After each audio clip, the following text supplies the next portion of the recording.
오늘 우리에게 주시는 하나님의 말씀은 구약 성경 에스겔 37장 1절로부터 6절까지의 말씀이 되겠습니다. 구약 성경 1209면에 있습니다.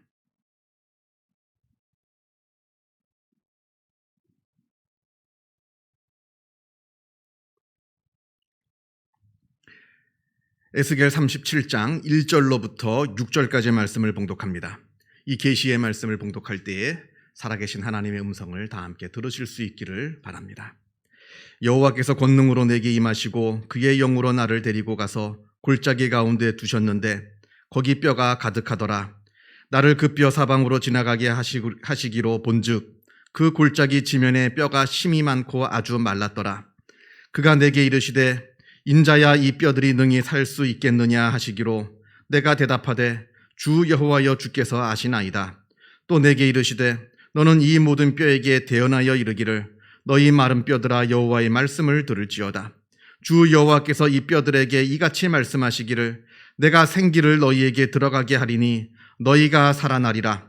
너희 위에 힘줄을 두고 살을 입히고 가죽으로 덮고 너희 속에 생기를 넣으리니 너희가 살아나리라. 또 내가 여호와인 줄 너희가 알리라 하셨다 하라. 아멘. 신약 성경 누가복음을 보면 엠마오로 가는 두 제자 이야기가 나옵니다. 예수님께서 십자가에 달려 돌아가신 후에 그것에 실망한 두 제자가 예루살렘을 황급히 빠져나와 엠마오라고 하는 마을을 향해 걸어가고 있었습니다. 이때 부활하신 예수님께서 그들을 만나 찾아오셔서 그들과 이야기를 나누시는 그러한 내용입니다. 성경을 보면 그 두 제자가 길을 걸어가면서 이 모든 일에 대하여 서로 이야기하였다 이렇게 말합니다. 여기서 이 모든 일이란 예수님께서 잡히셔서 십자가에 달려 죽으신 그 일을 말합니다. 예수님께서 십자가에 달려 돌아가신 지가 벌써 사흘째입니다. 그러나 아직도 그게 믿기지가 않았던 모양입니다. 예수님께서 그렇게 허망하게 잡히시고 죽으셨다는 게 아마 이들에게는 아직도 믿기지 않았습니다. 그러니까 엠마오로 가는 도중에서도 서로 이 사건에 대해서 이야기를 하는 겁니다. 도무지 믿을 수가 없다는 거죠. 도무지 어떻게 이런 일이 일어날 수 있겠느냐. 그때 부활하신 예수님께서 그들에게 나타나십니다. 그러면서 물으십니다. 너희가 길에서 서로 주고받던 이야기가 무슨 이야기냐? 이 두 제자들은 지금 자기 앞에 나타나신 분이 부활하신 예수님이라고는 꿈에도 생각하지 못한 채 방금 예루살렘에서 무슨 일이 일어났는지 당신은 정녕 모르시냐? 이렇게 되묻습니다. 그러면서 예수라고 하는 큰 선지자가 예루살렘에서 사람들에게 모함을 받고 십자가에 달려 돌아가셨노라고 그 사건을 쭉 이야기해 줍니다. 그러면서 이 제자들이 예수님께 한마디 더 붙이는데 뭐라고 그러냐면 우리는 이 사람이 이스라엘을 속량할 자라고 바랐노라. 우리는 그 예수가 예루살렘의 왕이 되어서 로마 군정을 다 몰아내고 이스라엘을 독립시키고 그래서 이스라엘의 옛 영광을 되찾아줄 그럴 위인인 줄 알고 예수님을 따라노라 하는 이야기입니다. 그런데 그 예수가 그 꿈을 이루어 주기는커녕 너무나 허무하게 십자가에 달려 죽었노라 이 말을 합니다. 이 말 속에 이들이 느꼈던 절망감이 들어있습니다. 될 줄 알았다는 거죠. 또 실제로 되는 것 같았습니다. 예수님께서 예루살렘에 올라가실 때 호산나 호산나 사람들이 외치면서 예수님을 맞이할 때만 해도 정말로 그 일이 되는 줄 알았습니다. 그래서 희망을 품었습니다만 그래서 예수님이 한 자리 차지하시면 자기들도 한 자리 차지할 줄 알았죠. 큰 희망을 품었을 겁니다. 그런데 갑자기 예수님께서 잡히시고 돌아가시고 말았습니다. 그래서 그 모든 희망이 다 사라지고 이제 절망만 남아 있었던 겁니다. 미국의 극작가이면서 또 시인이기도 한 토마스 스턴스 엘리엇, 이분이 쓴 시 중에 사중주 두 번째 시라고 하는 시가 있습니다. 이 시는 이렇게 시작합니다. 나의 시작 속에 나의 마지막이 있다. 내가 무엇을 시작할 때 그 안에는 이미 나의 마지막이 숨어 있다는 겁니다. 물론 지금 희망으로 시작을 합니다만 그 희망 속에는 이미 절망이 숨겨져 있다 하는 말입니다. 그렇지 않습니까? 예를 들어서 어떤 한 아기가 태어났습니다. 기쁜 일이죠. 경사스러운 일입니다. 아주 희망찬 일입니다만, 그러나 이 아이의 탄생 속에는 이 아이의 죽음이 숨겨져 있습니다. 왜냐하면 이 아이도 언젠가 죽게 되기 때문에 그러합니다. 모든 희망 속에는 절망이 숨겨져 있습니다. 우리가 그걸 못 볼 뿐이죠. 모든 희망 속에는 절망이 들어있고 모든 시작 안에는 그 마지막이 들어가 있는 겁니다. 성경에 어리석은 부자 비유 이야기가 나옵니다. 농사가 잘 돼서 풍년이 되었습니다. 곡식을 많이 거둬들였어요. 이 곡식을 도무지 쌓아둘 창고가 부족합니다. 그래서 창고를 늘리기로 계획을 짭니다. 그러면서 이 부자가 아주 기분이 좋아집니다. 이제 실컷 먹고 마시고 즐기자. 이렇게 생각을 하면서 그 생각만으로도 아주 희망찬, 희망에 부풀어 있는 그 모습을 보게 되는데, 그때 하나님께서 말씀하십니다. 어리석은 부자여, 오늘 밤 내가 내 영혼을 데리고 가면 그 쌓아놓은 것이 누구의 것이 되겠느냐. 지금 나의 시작 속에는 이미 나의 마지막이 숨겨져 있습니다. 그리고 나의 희망 속에는 절망이 숨겨져 있습니다. 이 시가 꽤 긴 시입니다. 시인데도요, 시가 몇 페이지가 됩니다. 한참을 넘기다 보면 맨 마지막에 이 시가 이렇게 끝납니다. 그러나 나의 마지막 속에는 나의 시작이 있다. 처음에는 이 시작할 때는 나의 시작 속에 나의 마지막이 있다고 시작했다가 이 시가 끝날 때 반대로 나의 마지막에는 나의 시작이 있다는 겁니다. 무슨 말입니까?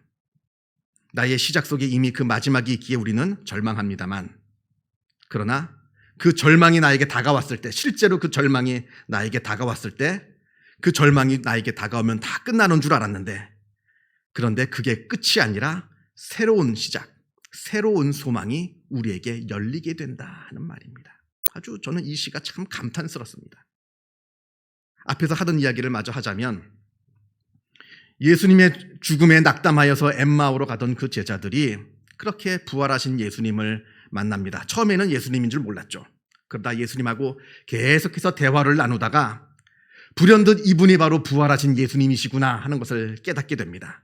그러니까 예수님은 순식간에 사라져 없어지시고, 이 낙담했던 제자들은 이제 부활하신 예수님을 만났다고 하는 그 기쁨에 그렇게 황급히 빠져나왔던 그 예루살렘으로 다시 돌아가서 거기서 부활의 증인이 됩니다.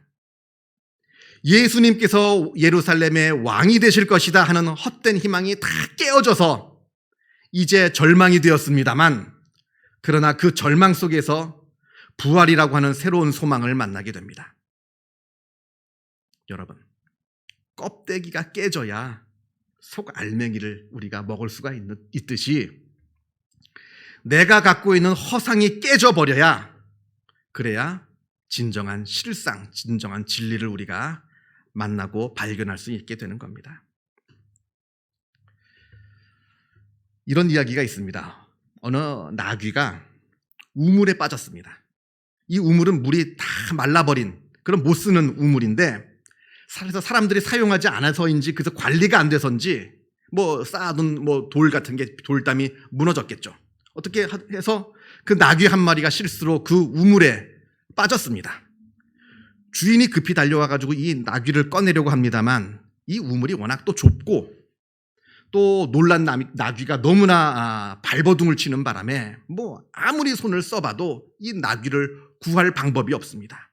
이렇게도 해보고 저렇게도 해봤습니다만 도무지 구할 수가 없습니다. 그래 다 소용이 없다 하는 이것을 이제 깨닫게 되니까 이 주인이 결단을 내립니다. 이 우물은 물이 말라 못 쓴 지가 오래된 우물입니다. 어차피 이 우물을 흙으로 메우려고 했습니다. 이 우물을 계속 방치했다가는 오늘과 같은 불상사가 또 일어날 것이 뻔하기 때문에 사람들을 불러 모아서 이 우물에 흙을 채워 우물을 메우고자 합니다. 이 나귀는 꼼짝없이 이제 생매장되는 꼴이 되고 말았습니다. 아주 절망스러운 상황이죠. 막 울부짖습니다, 이 나귀가. 그러나 할 수 없이 이 우물에 사람들을 불러 모아서 흙을 채우기 시작하는데, 그런데 그때 아주 놀라운 일이 일어나게 됩니다. 이 우물 안에 채워진 이 흙을 오히려 이 나귀가 발판 삼아 흙을 밟고 올라오는 겁니다. 올라와서 점점 올라오더니 다 우물 밖으로 자기 발로 걸어 나오고는 자기 몸에 묻은 흙을 후룩 털더니 유유히 자기 집으로 돌아갔다고 합니다. 여러분, 완전히 끝났다. 나는 완전히 끝났다. 나에게 더 이상 소망은 없다. 나는 절망이다. 이러할 때 새로운 소망이 시작되는 것이고 새로운 빛이 비추는 법입니다. 반대로 다 됐다. 나는 이제 다 이루었다. 이렇게 교만하고 무사안일한 희망, 이 헛된 희망 속에 우리가 살아갈 때에 절망이라고 하는 그 무서운 것이 나에게 도적같이 임하게 된다 하는 이 사실을 우리가 기억해야 되는 겁니다. 그래서 우리는 절망할 것도 없고요. 또 헛된 희망에 교만할 것도 없습니다. 그냥 겸손히 하나님만 바라보는 겁니다. 오늘 본문을 보겠습니다. 오늘 본문 우리가 에스겔 말씀을 보았는데요. 에스겔은 남유다 왕국이 멸망하기 10년 전에 딱 10년 전에 그때 바벨론으로 끌려온 제사장이었습니다. 바벨론 제국이 남유다 왕국을 2번 침공하였는데 첫 번째 침공인 주전 597년에 남유다 왕 여호야긴 왕이 항복을 해서 왕과 왕족들과 귀족들이 바벨론의 포로로 끌려오게 됩니다. 이때 함께 끌려온 사람이 바로 이 에스겔이었습니다. 그러다가 10년 후에 그러니까 주전 587년에 바벨론이 2차로 예루살렘을 침공하여서 예루살렘을 완전히 파괴하고 남유다를 멸망시킵니다. 이렇게 남유다 왕국 예루살렘이 멸망했고 파괴되었다 하는 그 소식을 에스겔이 바벨론에 잡혀 있을 때 그때 그 소식을 듣게 됩니다. 오늘 본문은 우리가 오늘 읽은 37장은 그런 다음에 에스겔이 남유다 왕국이 완전히 멸망했다 하는 그 절망적인 소식을 들은 다음에 하나님께서 에스겔에게 나타나셔서 보여주신 그 환상의 내용이 되는 겁니다. 사실 이때 예루살렘이 멸망하리라고는 아무도 몰랐습니다. 정말 멸망할 줄 몰랐습니다. 물론 남유다 왕국에서는 예레미야라고 하는 선지자가 그리고 이미 붙잡혀온 바벨론에서는 에스겔이라고 하는 제사장이 예루살렘은 자기 죄악으로 말미암아 분명히 멸망하게 될 것이다 예언을 하였습니다만 그러나 아무도 그 말에 귀를 기울이지 않았습니다. 아무도 그 말을 믿질 않았습니다. 아니 믿는다 해도 그 일은 앞으로 먼 훗날에나 이루어질 일이지 내 세대, 내 당대에 이루어질 일이라고는 아무도 믿지 않았던 겁니다. 이게 인간의 심성입니다. 여러분, 인간 심리 가운데 자기가 원치 않는 일이나 사건을 부정하려는 심리, 그래서 자기 마음을 방어하려는 그런 방어 기제가 다 들어있습니다. 예를 들면 내가 병원에 갔는데 진찰하더니 의사가 나에게 큰 병이 들었다 합니다. 그때 대부분의 사람들은 이렇게 생각합니다. 아니다. 오진일 것이다. 이건 잘못된 것일 것이다. 분명한 사실임에도 불구하고 그 사실을 부정하려는 그 마음이 있는 겁니다. 그렇게 함으로써 자기 마음을 방어하는 겁니다. 지금 이 예루살렘이 멸망할 것이다 라고 하는 예언을 듣고서도 많은 이스라엘 사람들은 아니다. 그럴 일이 없다. 우리 같은 선민이 하나님께서 선택하신 우리 이 이스라엘이 이렇게 저 바벨론에 의해서 멸망하게 될 일은 절대로 없을 것이다. 이렇게 다들 그렇게 생각을 하고 있었던 겁니다. 이 헛된 희망, 이 헛된 희망에 모든 사람들이 빠져 있었던 겁니다. 자, 그러나 여러분, 헛된 희망은 반드시 절망으로 끝나게 되어 있습니다. 이건 분명합니다. 헛된 희망은 반드시 절망으로 끝나게 되어 있습니다. 전도하다 보면요, 사람은 반드시 죽습니다. 예수 믿어야 죽은 다음에 구원을 얻게 됩니다. 합니다. 그러면 많은 사람들이 죽는 줄 압니다. 그러나 나중에 가겠습니다. 나중에 갈게요 합니다. 이 얘기는 뭡니까? 내가 죽을 줄 모른다는 거예요. 물론 머릿속으로는 알죠. 머릿속으로는 모든 사람은 죽는데 예외가 없다는 걸 다 알기 때문에 머릿속으로는 죽는 줄 압니다만 내 마음속으로는 내가 죽는다는 사실을 인정하지 않습니다. 나중에요. 마치 안 죽을 사람처럼 나중에. 내가 나중까지 산다는 보장이 어디 있습니까? 내가 젊다고 나중까지 살아있는다는 보장이 어디 있겠느냐 하는 겁니다. 지금 내가 듣는 이 복음의 내용이 나에게 전해지는 마지막 기회라고 하는 사실을 모른다는 겁니다. 마지막일 수도 있다는 사실을.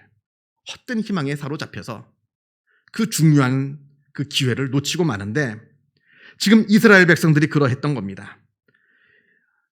이스라엘에서는 예레미야가, 바벨론에서는 에스겔이 회개하라, 그렇지 않으면 멸망하게 될 것이다 하는 그 말씀을 전했습니다만 이스라엘 백성들은 그 말에 귀를 기울이지 않고 끝까지 회개하지 않아 결국 주전 587년에 멸망하게 되고 맙니다. 그래서 이스라엘의 거의 모든 인구의 대부분이 포로로 잡혀서 바벨론으로 끌려옵니다. 그래서 이스라엘은 이제 완전히 텅 빈 땅, 아무도 살지 않는 땅, 그저 짐승들만 왔다 갔다 하는 땅, 완전히 모든 건물과 모든 것이 다 무너져 내린 땅으로 방치하게 됩니다. 완전히 아무런 소망이 없는 땅이 되고 맙니다. 이때 하나님께서 에스겔에게 나타나셔서 환상을 보여주시는 겁니다. 죽은 지 오래되어서 완전히 뼈만 남은 시체들입니다. 그러한 뼈들로 가득 쌓여있는 골짜기를 보여주시면서 에스겔에게 물으십니다. 인자야, 이 뼈들이 능히 살 수 있겠느냐? 살 수 없죠. 인간의 상식으로는. 지금 죽은 지 너무나 오래되어서 방금 죽은 것도 아닙니다. 살과 근육이 멀쩡히 살아있는 그런 시체도 아닙니다. 다 썩어서 살도 없어지고 피부도 없어지고 그냥 뼈만 앙상하게 남아있는 이 시체들을 보면서 이 시체들이 살 수 있겠느냐 물으시는 겁니다. 곤란한 질문이죠. 분위기로 봐서는 아멘 믿습니다 해야 되는데 도무지 믿을 수 없는 상황이니까 에스겔이 이렇게 대답합니다. 주 여호와여, 주께서 아시나이다. 주께서 아십니다. 이렇게 대답하자 하나님께서 다시 말씀하십니다. 5절에 주 여호와께서 이 뼈들에게 이같이 말씀하시기를 내가 생기를 너희에게 들어가게 하리니 너희가 살아나리라. 너희가 살아나리라. 이건 단순히 그 뼈들 보고 하시는 말씀이 아닙니다. 지금 이스라엘을 두고 하시는 말씀입니다. 마치 죽은 지 오래되어서 도무지 소망 없이 누워있는 이 뼈들과 같은 살 소망이 없고 회복될 소망이 없는 이 이스라엘, 완전히 다 무너져서 사람들도 살지 못하는 그 이스라엘이 다시 회복되게 될 것이라 말씀하시는 겁니다. 그러면서 6절에 이로써 내가 여호와인 줄 너희가 알리라. 내가 여호와인 줄 너희가 알리라. 예루살렘은 이미 완전히 파괴가 되었습니다. 돌 위에 돌 하나 놓여 있지 않습니다. 다 파괴가 됐습니다. 그 땅의 사람들은 다 지금 바벨론으로 포로로 끌려왔습니다. 이 땅이 다시 예전으로 돌아가리라고는 그 누구도 상상하지 않습니다. 못합니다. 소망이 보이질 않습니다. 이런 절망의 때에 하나님께서 이스라엘을 회복시켜 주셔서 내가 여호와인 줄 너희가 알게 하겠다 말씀하십니다. 하나님께서 이러한 일을 하시겠다는 겁니다. 우리의 눈으로 볼 때는 다 끝난 것 같은데, 완전히 다 끝장난 것 같은데, 아무런 희망도 남아있는 것 같지 않아 보이는데, 완전한 절망인 것 같은데, 바로 그때가 하나님께서 일하실 바로 새로운 때라 말씀하시는 겁니다. 실제로 역사상 이 일 후에 주전 538년에 바벨론은 페르시아에게 멸망을 당하고 페르시아 왕 고레스가 그동안 바벨론에 붙잡혀 있던 모든 포로들을 다 고향으로 돌아가라 하는 칙령을 내립니다. 상상할 수 없는 일이 벌어지게 됩니다. 그래서 바벨론에 잡혀있던 이스라엘 포로들이 다시 고향으로 돌아와서 다시 이스라엘을 회복하고 다시 재건하는 이야기가 성경의 에스라, 느헤미야의 이야기입니다. 독일을 대표하는 신학자 중에 위르겐 몰트만이라고 하는 분이 계십니다. 1926년생이시고요. 아직도 생존해 계십니다. 아직도 강연하시고요. 아직도 책을 쓰십니다. 이분은 어렸을 때 예수를 믿는 사람이 아니었습니다. 이분은 믿지 않는 가정에 태어났습니다. 독일이지만 믿지 않는 가정에 태어났습니다. 그래서 청소년기를 지나도록 교회를 다녀본 적이 없는 분입니다. 그러던 중에 1943년 2차 세계대전이 한참일 때 이분이 17살 나이로 학도병에 징집이 됩니다. 그리고는 독일 함부르크에 있는 어느 방공포대에 배치가 되어서 거기서 이제 독일 나치군이 됩니다. 이제 독일군이 된 거죠. 이때 함부르크는 연합군의 폭격 목표 중에 최고의 목표지입니다. 거기에 군사시설, 상업시설이 있기 때문에 연일 폭격기가 출격을 해가지고 함부르크에 폭격을 시작하는데 기록을 보니까 어느 날은 하룻밤에 무려 4만 명이 죽은 날도 있었습니다. 하룻밤 폭격으로 무려 4만 명이 죽은, 그렇게 무서운 폭격이 벌어지고 있는 이 함부르크 한가운데 이 몰트만 교수가 어린 시절에 배치가 되어 있었던 겁니다. 어느 날 자기 친구가 자기 옆에서 폭탄에 맞아 죽는 걸 봅니다. 다행히 자기는 살았습니다. 그 친구가 폭탄에 맞아서 그저 그 몸이 산산조각이 나서 죽은 그 모습을 목격합니다. 자기 눈으로. 이때 이 몰트만 교수가 생전 처음으로 기도라는 것을 했다고 합니다. 하나님 지금 어디 계십니까? 나를 살려주세요. 자기 생전 처음으로 간절하게 절규하면서 기도했다고 합니다. 그러나 이분도 결국 연합군에게 포로로 잡혀갑니다. 포로가 되어서 잡혀가서 무려 3년 동안 포로 생활을 하게 되는데 그 포로 수용소, 그 차가운 그 철조망 안에서 영국군 군목이 전해준 성경을 읽고는 그때 하나님을 만나게 되고 또 신학을 공부하기로 결심을 합니다. 그래서 이분이 나중에 독일을 대표하는 아주 위대한 신학자가 됩니다. 이분이 이렇게 고백합니다. 자기는 가장 절망스러울 그때에 가장 큰 소망을 만났노라고. 가장 절망스러운 그 순간의 끝에서 가장 놀라운 하나님의 새로운 시작을 보았노라고. 구약성경 예레미야에 이런 말씀이 나옵니다. 하나님은 세우시고 뽑으시고 파괴하시고 쓰러뜨리셨다가 또다시 건설하시고 또다시 심으시는 분이시라고. 뭐 하나님이 변덕이 심하셔서 세웠다가 부쉈다가 다시 세웠다가 심었다가 뽑았다가 뭐 이런 변덕이 죽 끓는, 그래서 이러는 게 아닙니다. 하나님께서 그렇게 하시는 분명한 이유와 목적이 있습니다. 그건 바로 그렇게 함으로써 그렇게 헛된 희망이 파괴되어야, 그래야 진짜 소망을 볼 수 있기 때문에 그러합니다. 무너뜨리고 파괴하고 뽑아야 사람이 갖고 있는 헛된 희망들이 다 사라집니다. 그래야 세우시고 심으시는 하나님의 진짜 소망을 발견하게 된다 하는 겁니다. 여러분, 우리가 살면서 참 무너지고 세워지는 경험을 많이 합니다. 우리의 삶을 되돌아보면 늘 그래 왔잖아요. 늘 무너지고 늘 다시 세워졌습니다.